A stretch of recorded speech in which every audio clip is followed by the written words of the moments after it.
Hey, hi, hello, welcome back to our channel. ரொம்ப ஃப்ரெஷ்ஷான morning.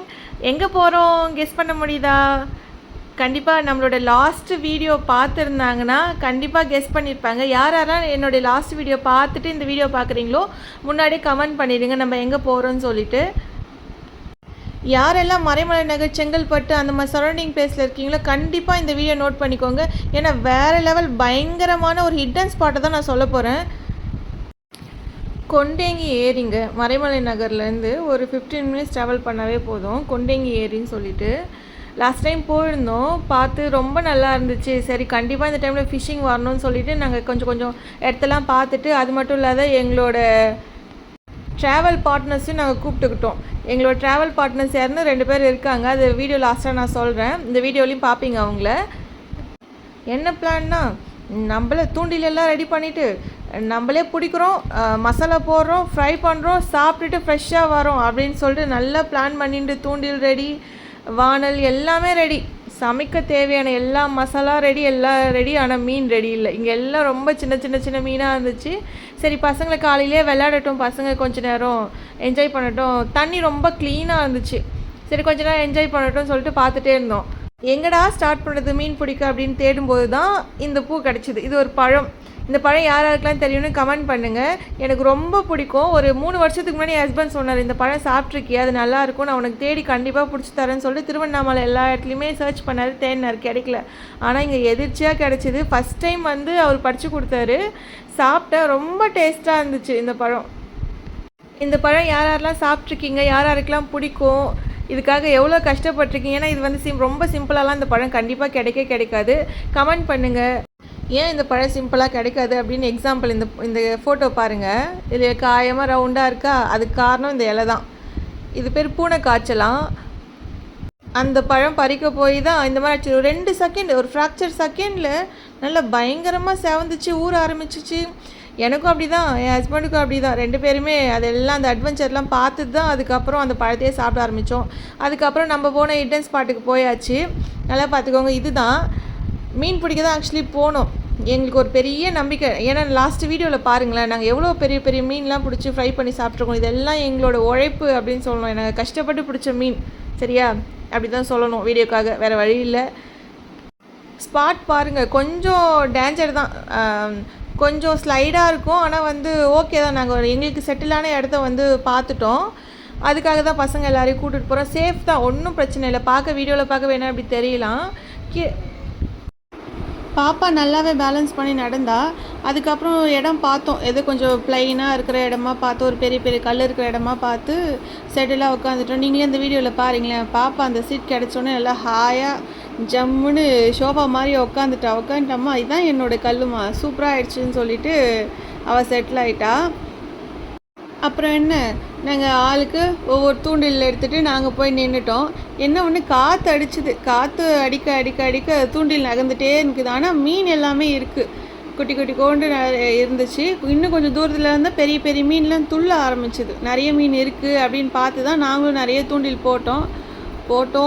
தூண்டில் போட்டோம், டயர்டாச்சு, மறுபடியும் தூண்டில் போட்டோம். அப்புறம் பாருங்கள், எங்கள் ஹஸ்பண்ட் வந்து அட போங்கடா அப்படின்னு சொல்லிட்டு படுத்துட்டாரு. ஆனால் எதுவும் மாற்ற மாதிரி தெரில அப்படின்னு நாங்கள் மட்டும் விடாமுயற்சியாக போட்டுகிட்டே இருந்தோம். மீன் வந்து துள்ள ஆரம்பிச்சு, நிறைய பெரிய மீன் இருக்குது. அன்றைக்கி நாங்கள் போட்ட டைம் நல்லா காற்று அடிச்சதுன்னு நினைக்கிறேன். அதனால் வந்து நகர்ந்துட்டே இருந்து தூண்டில் வந்து அடிக்கிறது எதுவுமே தெரியவே இல்லை. சரி அப்படி இருந்தும் விடாமல் ட்ரை பண்ணோம். அதுக்குள்ளே பசி எடுக்க ஆரம்பிச்சிச்சு. சரி பக்கத்தில் இருக்க ஸ்நாக்ஸ் ஏதாச்சும் போயிட்டு காலையிலே நம்ம ஒரு பொரி பொரிச்சா தான் நல்லாயிருக்கும்னு சொல்லிட்டு ஸ்நாக்ஸ் சாப்பிட்டுட்டு நாங்கள் பிடிச்சோன்னு சொன்னோம்ல மீன், கஷ்டப்பட்டு வேர்வை சிந்தி அந்த மீனுக்காக மசாலா போட்டு பிசைஞ்சிட்ருக்கேன். நாங்கள் பிடிச்ச மீன் பார்க்குறீங்களா, பாருங்கள். இதான் நாங்கள் கஷ்டப்பட்டு தூண்டியில் போட்டு பிடிச்ச மீன். அப்படி மட்டும் நினைக்காதீங்க. எங்கள் அண்ணனுக்கு தெரிஞ்சு போச்சு, நீங்கள் இந்த காலத்துக்கு நீங்கள் மீன் பிடிக்க மாட்டீங்க அப்படின்னு சொல்லிட்டு ஸ்நாக்ஸ் வாங்க போகிற டைம்லேயே அவரும் பார்த்து, நானே உங்களுக்கு வாங்கிட்டு வந்து தந்துடுறோமான்னு சொல்லிட்டு நல்ல மீனாக வாங்கிட்டு வந்து நாங்கள் எப்பயும் போல் வாங்கிட்டு வந்த மசாலாலாம் போட்டு ஃப்ரை பண்ண ஸ்டார்ட் பண்ணிட்டோம். ஆனால் என்ன ஒன்று, செம சூப்பராக இருந்துச்சு. நல்லா செட்டில்டான பிளேஸு, பக்கத்தில் ஏரி, நல்லா காற்றடிச்சிது. எங்களை சுற்றி எல்லாமே வந்து மரம் தான், வேப்ப மரம் அந்த மாதிரி மரம் தான் இருந்துச்சு. பாருங்களேன், ஃப்ரை பண்ணோம். கண்டிப்பாக இது நாங்கள் பிடிச்ச மீன் இல்லை, கடையில் வாங்கின மீன் தான். உங்களுக்கு என்ன ஃபிஷ்ஷிங் பண்ணணும், மீன் பொரிச்சு சாப்பிடணும் அதானே. நீங்கள் ஒரு பக்கம் ஃபிஷ்ஷிங் பண்ணுங்கள், ஒரு பக்கம் நான் மீன் பொரிச்சு தரேன் அப்படின்னு சொல்லிட்டு 2 பேரும் சேர்ந்து பொரிக்க ஆரம்பிச்சிட்டு, அண்ணனும் ஹஸ்பண்டும் சேர்ந்து நல்லா பொரிக்க ஆரம்பிச்சிட்டாங்க. நல்லா இருக்குல்ல பார்க்கவே. அதுவும் இல்லாமல் நாங்கள் இருந்த கிளைமேட் ரொம்ப சூப்பராக இருந்தது, ரொம்ப சில்லாக. நாங்கள் செலக்ட் பண்ண லொக்கேஷன் அதை விட சூப்பர். வேணாம் கிணறு வேணும். நீ என்ன கேட்குறது தெரியலையே.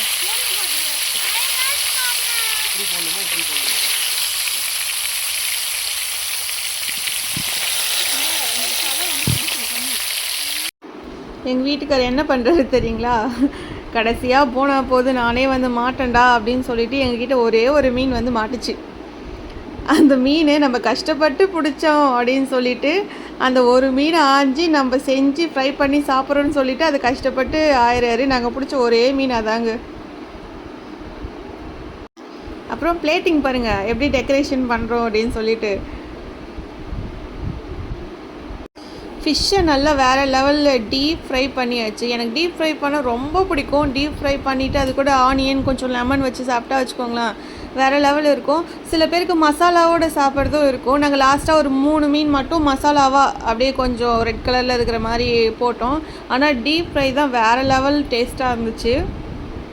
அப்புறம் என்ன 2 மீன் ரெடி ஆகிடுச்சு. சரி ஸ்டார்ட் பண்ணிடலாம் அப்படின்னு சொல்லிட்டு அந்த பிளேட் அப்படியே கொஞ்சம் லைட்டாக இந்த பக்கம் திருப்பினா செம்மையாக வேடிக்கை பார்த்துட்டு ஜில்லுன்னு காற்றோட சூடாக மீன் சூப்பராக இருந்துச்சுங்க. பார்க்கும்போதே நீங்கள் ரொம்ப ஃபீல் பண்ணுவீங்களே, நல்லா இருந்துச்சு. ஸோ எங்கள் ஃபிஷ் மாஸ்டர் போகிற ஃபிஷ்ஷோடைய சவுண்ட் கொஞ்சம் கேளுங்களா எப்படி இருக்குன்னு சொல்லிட்டு. அப்படியே வேறு லெவலில் இருந்துச்சு. அதுவும் இல்லாமல் நாங்கள் செஞ்ச இந்த குட்டி மீனை கண்டிப்பாக உங்களுக்காக போட்டே ஆகணும்னு சொல்லிட்டு அதையும் ஒரு பக்கம் போட்டாச்சு. அதுக்கப்புறம் இன்னொரு குட்டி மீன் கிடச்சிது, அதையுமே அப்பயே ஆஞ்சி போட்டாச்சு. கண்டிப்பாக மீன் கிடைக்குங்க, கிடைக்காமலாம் இல்லை. நாங்கள் தான் கொஞ்சம் லேசியாக விளையாட்டுத்தனமாக அப்படியே பார்த்ததுனால எங்களுக்கு சரியாக பண்ண முடியல, ஃபிஷ்ஷிங் பண்ண முடியல. ஆனால் ப்ராப்பராக கரெக்டாக பண்ணால் வச்சுக்கோங்களேன் பயங்கரமாக ஃபிஷ்ஷிங் பண்ணலாம் அந்த இடத்துல.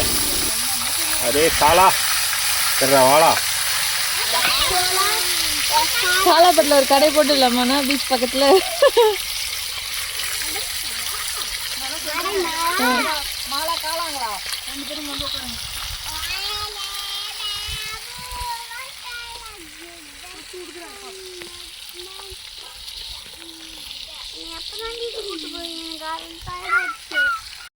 பழைய கஞ்சி தான் வீட்டிலேருந்து எடுத்துகிட்டு போனோம். மோர் கொஞ்சம் 2 டப்பா போட்டு அப்புறம் பழைய கஞ்சி எடுத்து அதில் ஆனியன் போட்டு எடுத்தோம். பழைய கஞ்சி, அதுக்கப்புறம் ஃபிஷ் ஃப்ரை, அப்படியே சில்லான கிளைமேட்டு, பக்கத்தில் தண்ணி, ஏரி, அப்பா சூப்பராக இருந்துச்சு. நல்லா என்ஜாய் பண்ணோம். ஒவ்வொரு பைட்டுமே பயங்கரமாக என்ஜாய் பண்ணோம்.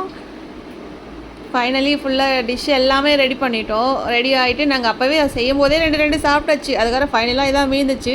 தண்ணியை வேடிக்கை பார்த்துட்டே இருந்துட்டு ஸ்டார்ட் பண்ணுங்கப்பா சொல்லி ஸ்டார்ட் பண்ணி கடன் முடிச்சு எப்பயும் போல் எங்கள் வீட்டுக்கார் பொறுப்பாக போய் எல்லா இடத்தையும் கழுவி எடுத்துகிட்டு சரி கிளம்பலாம், இதுக்கு மேலே இருந்தால் செட் ஆகாது, நம்ம வந்து சாப்பிட்டாச்சும் ஒரு ரெஸ்ட்டு தூக்கம் போட்டால் சரியாகும் சொல்லிவிட்டு ஏரியிலேருந்து கீழே இறங்கி வந்துகிட்டே இருக்கும்போது ஒரு கோவில் இருந்துச்சு. இதுதான் நம்மளுக்கு கரெக்டான பிளேஸ்ன்னு சொல்லிட்டு கோவிலில் உட்காந்தாச்சுங்க. கோவிலில் உட்காந்தே நல்ல காற்று நல்லா இருந்துச்சு. எதிர்க்க ஒரு சின்ன ஓடை மாதிரி இருந்துச்சு. சரி அந்த ஓடையை கண்டுபிடிச்சி அதில் சும்மா ஒரு ஃபிஷ்ஷிங் பண்ண. நாங்கள் நெட்டு எதுவுமே எடுத்துகிட்டு போவே இல்லை, தூண்டில் தான் எடுத்துகிட்டு போனோம். சரி இருக்க பெட்ஷீட்டை போட்டு ஃபிஷ்ஷிங் பண்ணலாம் அது பண்ணலான்னு சொல்லிட்டு கொஞ்ச நேரம் பயங்கரமாக காமெடி பண்ணிட்டு வந்தோம். ஃபிஷ்ஷிங் பண்ண தெரியுன்ற பேரில் என்னென்னவோ பண்ணிட்டு வந்தோம். தொழவிட்டு உட்காந்துட்டு குட்டி குட்டி மீனை துரத்திட்டு பிடிச்சிட்டு அதுக்கப்புறம் போங்கடா சொல்லிவிட்டு எல்லாத்தையும் தூக்கி போட்டாச்சு. நெக்ஸ்ட் வீக் வந்து பிளான் பண்ணி வந்து கரெக்டாக ஃபிஷ்ஷிங் பண்ணுறோம், கற்றுக்கணும் அதுக்கப்புறம் சொல்லிவிட்டு தண்ணி நல்லா விளையாட ஆட்டம் போட ஆரம்பித்தாச்சு. பசங்களை எல்லாரையும் தண்ணியில் இறக்கி விட்டாச்சு. ஒன்றும் இல்லை, ஓடுற தண்ணி தான், நல்லா க்ளீனாகவே இருந்துச்சு. ரன்னிங் வாட்டர் தான் இது, க்ளீனாகவே இருந்துச்சு. பார்க்கவும் கிட்ட பார்க்க நல்லா டிரான்ஸ்பரண்ட்டாக இருக்கும் கலரு. நான் வெளியே எட்டேருந்து வீடியோ எடுக்கிறதுனால இந்த மாதிரி இருக்குது. நல்லா என்ஜாய் பண்ணோம். வெயில் அடிக்குது எதுவுமே தெரியல. தண்ணியில் உட்காந்தவொடனே நல்லா வேடிக்கை பார்த்து இருந்துட்டு ஜம்முன்னு அன்றைய நாள் சூப்பராக. அதுக்கப்புறம் வீட்டுக்கு ரிட்டன் எப்பயும் போல் ஜாலியாக கிளம்பியாச்சு. எல்லா அட்வென்ச்சர்ஸ்க்கும் சேர்ந்து தான் கிளம்புவோம். ஏன்னா வச்சுக்கோங்களேன், நாங்கள் ட்ரிப்பு போகிறதே எங்களுக்கு அட்வென்ச்சராக இருக்கும். ஏன்னா நிறைய இன்சிடெண்ட்லாம் நடந்திருக்கு, ஃபன்னான இன்சிடெண்ட்லாம். அதில் பயங்கரமான த்ரில்லுன்னு பார்த்தீங்கன்னா மூணாரோட அட்வென்ச்சர்ஸ் தான். ஏன்னா பயங்கரமாக இருந்துச்சு. அதை பற்றி பேசலாம், டைம் கிடச்சா ஃப்ரீயாக பேசலாம். அதுக்கப்புறம் தேங்க்யூ, இந்த வீடியோ பார்த்த எல்லாருக்குமே ரொம்ப ரொம்ப thanks. Thank you so much, love you all, thank you.